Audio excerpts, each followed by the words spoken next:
বাড়িতে নেই খাবার, বাবা মা অসুস্থ, বাবা মাকে 10টা টাকা দেয় না, কিন্তু গাড়ি নিয়েছে 5 লক্ষ 10 লক্ষ টাকার। কথা বলেন ঠিক না বেঠিক? এই যে একে আমি বলবো যে তোমার যদি গাড়ি কেনার সামর্থ্য থাকে, গাড়ি যদি তুমি চলাইতে তোমার ইচ্ছা হয়, গাড়ি যদি তোমার পছন্দ হয়ে থাকে, তাহলে ভাই বলেন তো 1 লক্ষ টাকার গাড়ি আছে না?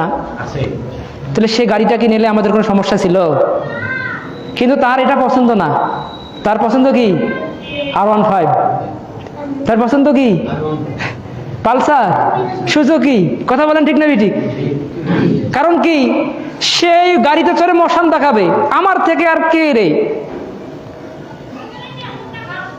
সম্মানিত উপস্থিতি, এদের দেখুন, এই দরিদ্র, এই যে গরিব ছেলে, গরিব লোক, যারা এই দুনিয়াতে অহংকার করবে,